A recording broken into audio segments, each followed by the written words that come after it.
Hey everyone, welcome to Your First Digital Product, a show that helps maxed out service providers create their first digital product so they can gain an additional income stream, grow their impact without increasing one-on-one work, and experience more time freedom.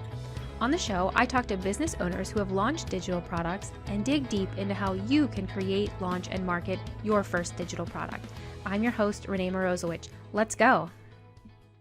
Today, let's talk about 4 common reasons you're really procrastinating on your first digital product. The first reason is time. It takes time to create a product.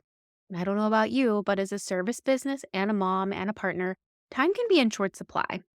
So, how do we work with the time that we have and prioritize our digital product? Enter the Eisenhower matrix. It's a 4-quadrant system of things that we need to do. They're both urgent and important.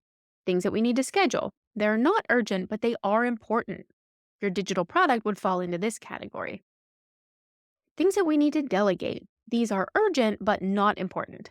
And things that we need to remove. They are neither urgent nor important. This is a great tool because one ongoing challenge of mine is trying to determine what's actually important versus what's just busy work. So think about what you can schedule, what you can delegate, and best of all, what you can let go of. In episode 2, I talked about why Mondays are a great day to work on your digital product, and I'll share that link in the show notes. Now, it's easy for me or anyone else to share the Eisenhower matrix, but it can be really hard to implement, especially if you're used to prioritizing tasks for others first, like clients. Think about client work. One reason client work is easy is because you're really clear on what you need to do. Which leads me to my next reason you're procrastinating. You're not really clear on what needs to be done. This is a commonly overlooked reason for procrastinating. If this is true for you, a clear plan may be all that you need. In my last email, I shared one of my goals for the year is to be on more podcasts to talk about digital products. I'll share the link to the email in the show notes. I had taken a few steps in this direction. I attended some of Joe Casabona's live streams about where to find potential shows and how to pitch yourself. I talked to Liz Fetchin about a PR effort, topics I could speak to, and what kind of information I need to gather for her to pitch me. I started a ClickUp list to record who I pitched to and when, plus information about following up.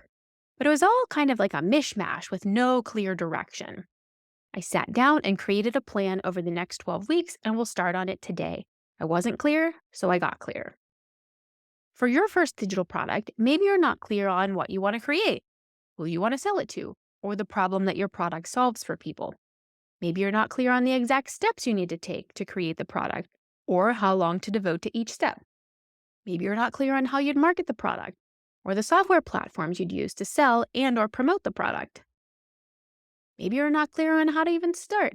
I totally get it. It can be overwhelming. At this point, I have 16 show episodes that you can listen to, plus a few resources on my website that you can check out. See if you can determine where exactly you need help. Send me a message and let's chat. The third reason that you're procrastinating is that you're telling yourself all the wrong things. You may be trying to protect yourself from failure, but I think these negative sentiments can do more harm than good. Here are 5 examples. There are so many other better products out there. Yes, there are a lot of great products out there. There are also a lot of not great products out there. Think about your service business. You probably have competitors who perform the same service as you. Does that mean you're not needed? Of course not. The world is big and there is more than enough work to go around. The same with products. There are many people out there to help, and your voice and approach could be exactly what someone is looking for. No one will ever buy it. There's no way to know that unless you don't create it and put it out there. The truth is that maybe no one will buy it. Maybe some people will buy it, or maybe a lot of people will buy it. Regardless, if you take the time to create the product and share it, you'll learn something from the process, and that's valuable. From there, you can figure out what went well, what didn't go well, and what you'll try the next time you create a product that will hopefully increase your chances that more people will buy. What if it's terrible? Before I started freelancing, I was scared. I didn't know how it was going to go, if I was going to be able to support myself and my son, if I would find any clients or be any good at all. My partner countered my question with, what if it's amazing? And spoiler, it was and is amazing. I know we like to look at the possibilities of what can go wrong so that we can prepare for them, but we should also consider the possibilities of what can go right so that we're inspired to take action and share our gifts and ourselves with the world. You don't know what you're doing. Of course you don't know what you're doing. Who does? Think back to the first clients in your service business. How did those projects go? I remember one of my first clients. There were so many things I didn't know that I didn't know. The project took a really long time, came in way over budget, and yes, there were late nights and crying. But after that, I knew a lot more about what to ask and what to look for and what to take into account from the next project. The same could be true for digital products. Creating and launching just one product will give you so much confidence for the next time. It's not going to be good enough. What you're really saying here is that you're not good enough. I can totally relate to this. This is episode 16 of this podcast, but I feel exactly the same way. Are these episodes long enough? Are they too long? Do I look okay? Does what I'm saying make sense? Will people listen? Is my sound and setup good enough? What about the editing? Am I getting anywhere with this whole endeavor? Even though sometimes I tell myself otherwise, the answer is that what I'm doing now is enough. What you're doing now is enough. The product you create will be enough. Will this podcast get better? If I keep at it, yes.